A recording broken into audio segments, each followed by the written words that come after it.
गोविंद शिल्प घेऊन येत आहे एकूण 80 ट्विन बंगलोचा भव्य दिव्य पंढरपुरातील एकमेव प्रकल्प। आमच्या प्रकल्पाची वैशिष्ट्ये मनाला शांती देणारं महादेवाचं मंदिर, मुख्य रस्ता सुमारे 30 फुटांचा, अंतर्गत रस्ता सुमारे 20 फुटांचा, ग्रामपंचायत योजनेचा प्रत्येक बंगलोजला स्वतंत्र नळ, सांडपाण्याची सुरक्षित विल्हेवाट, सर्व टाइल्स ग्लॉसी आणि नामांकित कंपनीच्या, सर्व स्टेअर, खिडक्या, चौकटी सुपर ब्लॅक ग्रेनाइट, दोन्ही अटॅच बाथरूम पूर्णपणे टाइल्स, पंतप्रधान हर घर नल योजना पूर्णत्वाकडे, bathroom, basin, kitchen, CP fittings हे जगवार कंपनीचे, स्टील वर्क पूर्णपणे जिंदाल कंपनीचे, 1000 लिटर पाण्याची टाकी, 150 लिटर सोलर वॉटर हीटर सोबत वॉटर प्युरिफायर, प्रत्येक बंगलोजला स्वतंत्र पार्किंग, दर्शनीय भाग पूर्णपणे डॅटो टाइल्स, टाटा प्रवेश कंपनीचे आकर्षक भक्कम दरवाजा, फुटी उंचीचे सुरक्षित कंपाऊंड। मग विचार काय करताय? गोविंद शिल्प, पत्ता गट नंबर 95, हॉटेल अंगण शेजारी, टाकळी रोड, पंढरपूर।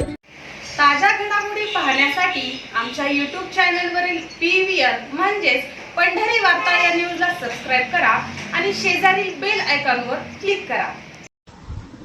पंढरपुरात एकीकडे भाविकांच्या सोयीसह मंदिर परिसरात कॉरिडॉर करून रस्ते रुंद केले जाणार आहेत, याचबरोबर शहरातील इतरही डीपी रस्ते रुंदीकरणाचं कामही लवकरच हाती घेण्याची तयारी प्रशासकीय यंत्रणेकडून सुरू झाली आहे। एकीकडे लोकांचे घरदारे पाडून रस्ते रुंद करण्याचे प्लॅन नगर रचना विभागानं तयार करायचे आणि दुसरीकडे विविध वर्दळीच्या रस्त्यावर असलेल्या अतिक्रमणाकडे मात्र दुर्लक्ष करायचे, हीच पालिका प्रशासनाची कार्यपद्धती दिसून आलेली आहे। शहरातील चंद्रभागा नदीच्या विविध घाट परिसरात अनेक रस्ते अरुंद आहेत आणि याच परिसरात अनेक मठ, धर्मशाळा, लॉज यांची संख्या मोठी आहे। तर अनेकांनी घरगुती वापरासाठी बांधकाम परवाने घेऊन त्या ठिकाणी भाविकांसाठी लॉजिंग सुरू केल्याचं दिसून येत आहे। पंढरपूर नगरपालिकेकडून शहरात वर्दळीच्या भागातील मठ, धर्मशाळा, लॉज, कमर्शियल कॉम्प्लेक्स यांना बांधकाम परवाने देताना पार्किंग स्पेस सोडणं बंधनकारक करण्यात आलंय। योग्य तेवढा ओपन स्पेस फ्रंट मार्जिन सोडणं बंधनकारक असताना अनेक मठ, धर्मशाळा, लॉज, कमर्शियल कॉम्प्लेक्स यांनी बांधकाम परवाने घेताना कागदोपत्री parking space, open space, front margin सोडल्याचं दाखवलं जातं। तर नगरपालिकेकडून प्रत्यक्ष वापर परवाने देताना याची पडताळणी आवश्यक असते, मात्र त्याकडे नगरपालिकेच्या संबंधित अधिकाऱ्यांकडून पद्धतशीर दुर्लक्ष करण्यात आल्याचं दिसून येतं। शहरातील चंद्रभागा नदीच्या विविध घाट परिसरात असलेल्या अनेक मठ, धर्मशाळा, लॉज, कमर्शियल कॉम्प्लेक्स परिसरात इथे मुक्कामी असलेल्या भाविकांची वाहने अरुंद रस्त्यावर पार्क केली जातात। पायी चालणंही मुश्किल होतं।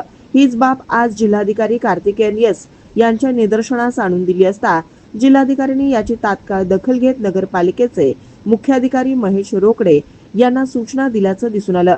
आता नगरपालिका प्रशासनाकडून याबाबत काय कार्यवाही केली जाते याकडे पंढरपूरकरांचं लक्ष लागून राहिलं आहे।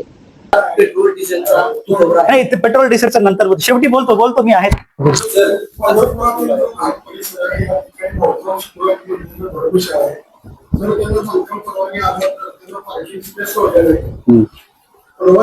प्रत्यक्षात बंदिस्त केल्यामुळे यात्रा कालावधी नाही इतरही वेळी आता जरी तुम्ही त्या भागात फेरफटका मारला तर रस्त्या पूर्णतः गाड्या रस्त्यावर बसलेल्या असतील।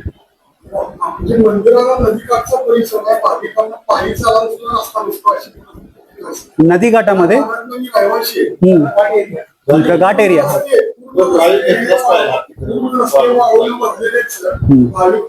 भाविक पायानं चालतात।